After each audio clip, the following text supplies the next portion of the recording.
Philippe, how do you feel about the challenge of Kilmarnock away? That is a difficult one, we know. So we will approach that game like all of the games with respect for the opponent, but also respect for ourselves. So to play our own game, although you need to adapt to a totally different kind of football because of the pitch. What's not easy, but we did it before in Livingston, and we need to do it again. It's only one importance, and that's getting 3 points. But it will be totally different game than we normally play. How much emphasis do you put on looking back at the team's defeat there earlier in the season and learning, or is it a clean slate now that you're here and a lot of time has passed since then? You mean the beginning of the season, first game that they lost? It's a totally different story. So there were other ideas, other players also. A lot of things have changed, so I don't think you need to put a lot of emphasis on that. No, the guys are focused and they know they need to adapt to other circumstances. They have respect for the opponent also, about how they are doing things. They had, if I'm well informed, 6 Old Firm games until now this season, and they won 3. 1 draw and 2 losses. One time against us at Ibrox. That one I remember. So no, we're gonna go there full focus, but we know it's one of those dangerous moments that it can be a bump on the road. Can I ask you about Jack Butland? There's a story this morning that he's in contention for a recall to the England squad. How pleasing is that for you to hear as his club manager? No, I would love that he could be there, because he deserves that he's ready in that way.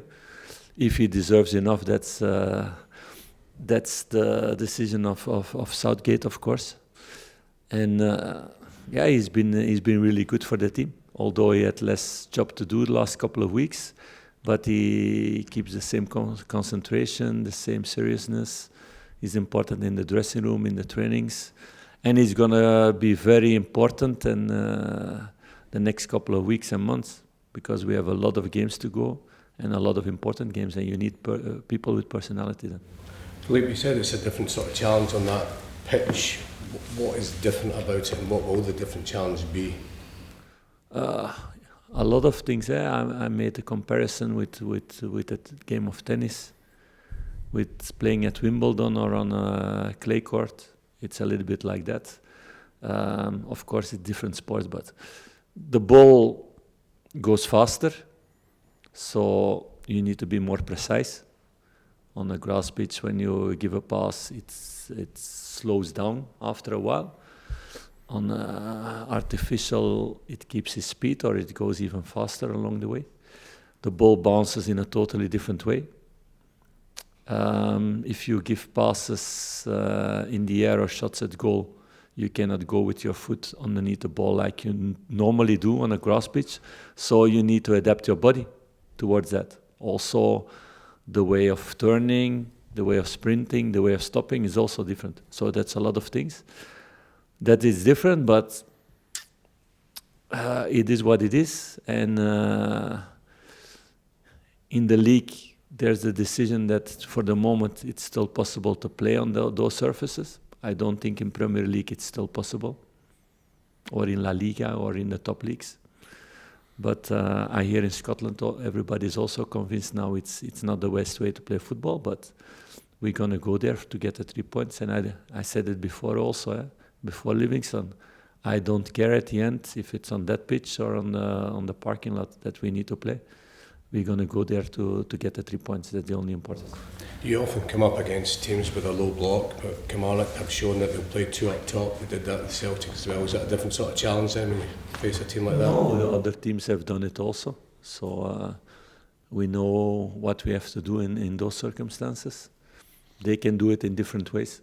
Kilmarnock, and we will see tomorrow. But that's the good thing about being now 4 months together. We trained on a lot of things, also on things that we didn't see that much with other teams. So the team is prepared, whatever way they do it. That's important. How's your squad?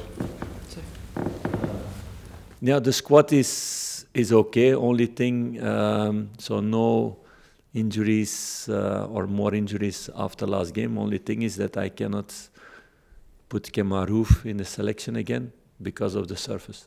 So that's a clear message from my medical staff that it's too risky. After his injury and amount of injuries, so in that way it's a disadvantage to play on that kind of pitch. But okay, we need to adapt again. So chance for another player then. You talk about this one being a dangerous fixture. Is that because of the pitch or because of the form that Kilmarnock are in, or a mixture of both? Both. But at the end, I will see danger in every game. Because if you don't have respect for your opponents, then you become lazy, sloppy. But Kilmarnock, their track record from the last couple of months is really good. They're gonna make it a huge fight. We know how they play, and we need to be ready for that. And my players need to be ready for that, not only me. Can you prepare for playing on a plastic pitch? Have you been training on an Astro here? We have done that today, yes, to get the feeling also. But we didn't have a lot of time to train because it's every 3 days game, so we could only do it today. You've been rotating your players a lot, Philippe, and after the game on Saturday, Cyril said to you that he wants to play all the time, and you persuaded him that that's maybe not a good idea. Is there other players in the squad who have came to you and said they want to play? Almost everybody. I think almost all of them. They want to play every game. For sure, when you're winning, they want to play all the games. All the players. If you start to lose games, then you have less players who want to play all the games. It works like that. No, I think all of them, and that's a good thing. They need to focus on what they have to do to play a lot of minutes and to do the right things for the team. And then they will get minutes, and it's my job to think who we're going to take every time and how we're going to do it as a squad. And now, in the beginning, it's always more difficult. It's not a new thing. It was the same in my other teams also, in periods like that, because it's the only way to be there on top every time in the way we want to play football with a lot of intensity. So you cannot do it with the same 12, 13 players for months, every 3 days. It's impossible. So the team understands the story now. Are they totally happy with that all the time? No. But they're totally happy all the time until now that they are in this good story now together, and they feel also that they're winning a lot of games, and they get also the enough minutes to shine, to be in the spotlight. Do you feel that those 4 or 5 players who are coming on every week have added determination to show you that they should be playing from the start? Yes, that's one part, but also there's a lot of togetherness in this group now. I will give one example. In my debriefing of the game, the last game, we showed several things, what we did well, what we can do better, like always, and one of the things were the goals also. So there was a really good assist of John Sutter for the goal of Cyril. And one of the other centre backs who didn't play was really looking at him like, I cannot use this one word, but really well done like that.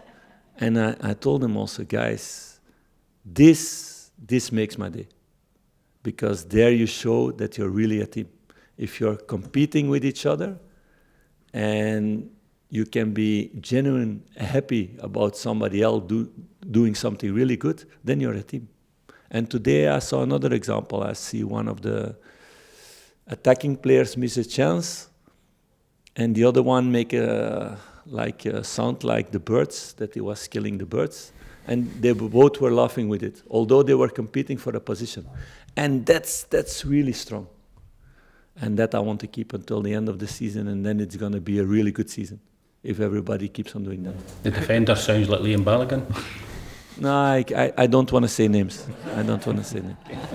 How different Maybe is you're wrong. how different is that mood within the squad and around the club when you first came in? I know it was something that you addressed about trying to put that confidence back in the players, and it's also happened quite naturally over the last maybe 4 or 5 months. Yeah, it's not something you can force. You cannot give them a drink and then suddenly they have this unity and they have this feeling. It's everyday work together, also to convince them about that is the best way to feel good yourself also.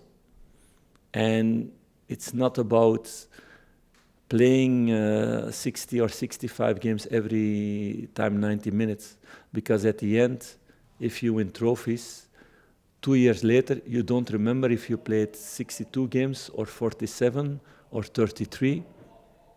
You don't know. And people don't know also. They only remember who were the guys who won something. That is what people remember. So I hope that after this season, people will remember a lot of players, because they wrote already history by winning this League Cup, and we want more. And that's what they are working for.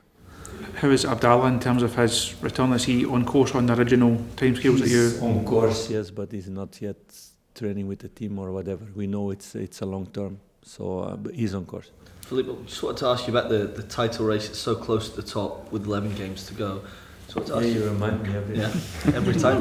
You're going to have 11 more weeks of this. It's going to be interesting. And I need to come up every time with new answers. Well, I got a new question. It's going to be my biggest challenge. New question is, your title race is in Belgium. You won the Belgian League 3 times. What was the closest title race you had? I don't remember, to be honest, and I'm really honest now. Mm-hmm. Did you have any close ones that went down to the final few weeks? Yeah, it was every time like that, because in Belgium they have the incredible good idea, no, not good from my side, to divide these points at the end. So I remember one thing I remember really well. I remember a lot of things. That's the problem with my brain sometimes, that I remember too much. No, with Genk, the first title as a manager, we were fighting with Bruges all season. We were in Europe long time. We were in the cup long time. We had a lot of games. We had a really small squad. I could not rotate like I'm doing here in the same way. And 3 weeks before the playoffs, our playmaker and the guy where all the offensive football was built around, he left to go to MLS, because in his contract there was a clause that he could do that without the club could do something. So I could not be angry with the club. I stopped it in January with talks with him, but at the end he went and he explained me with tears in his eyes that he could not quit this opportunity, because it was something that would not only help him and his wife, but also his children, money-wise. And he showed me the numbers, and it was crazy. So at the end, you need to let him go. You don't have the power also to stop him. So it was a big blow, and everybody was saying, with Genk, it's finished now. So that was 3 weeks before these playoffs, and the last game before the playoffs, we play a home game, and the other very important midfielder, Malinovski, so Pozuelo left to go to Toronto. Malinovski get a red card, and he was suspended. He get a suspension for 9 games. 9. Because he fell down, and with his foot he touched the chest of another player, and the committee said 9 games. And I went crazy in my head, because you lose your number 10. We didn't have another number 10 of high quality there. And you lose your number 8 also. But for me, the 9 games was a crazy result to do that, because he fell down, and because for me of the movement that he fell down on his hip, and I know something about hips because I have a hip operation already. So because of the movement, when your hip goes dead, one moment or it breaks or your legs go back. So I went to a professor of the university to ask, am I right? And I explained him everything, and he said, yes, you're right. So I asked him to go with me to the committee. And we went together to explain the story, what happened, and the committee understood, and he gets 0 games. So they came back on the decision, because it was pure biodynamics. So at the end we win the title, but there were a lot of stories before. And that was, it was an exciting period. Do you think that the experience of not only the red card story with the professor, but being neck and neck so many times, winning league titles, that experience, can that give you the added edge? How much will that help you going into these final few games? It will help me. I know what it is. I know what the dangers are, and I try to explain my team that, and my players that.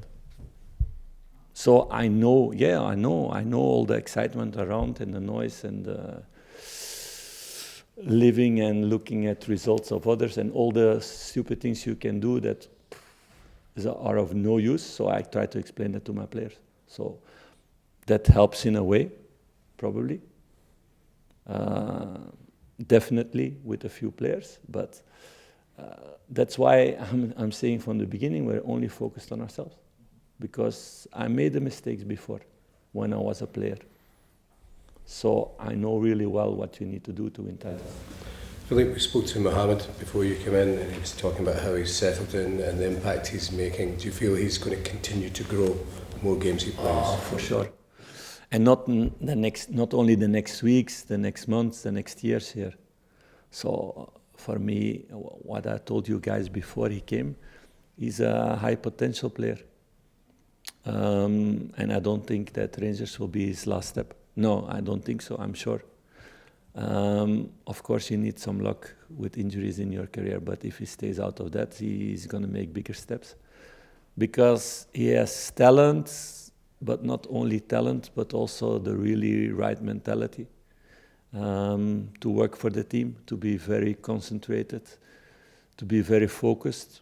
And those are the things you're looking for when you go in talks with players.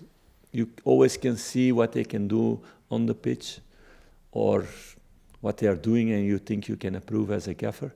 But the most important thing is how people are ambitious to evolve themselves and how they want to take in information and work around that. And he's somebody with really high focus on those things. So it's like a sponge. He will get better and better. The more information he gets, the more experience he gets, the better he will become. Can he reach the very top? I think so, yeah. Thanks, guys.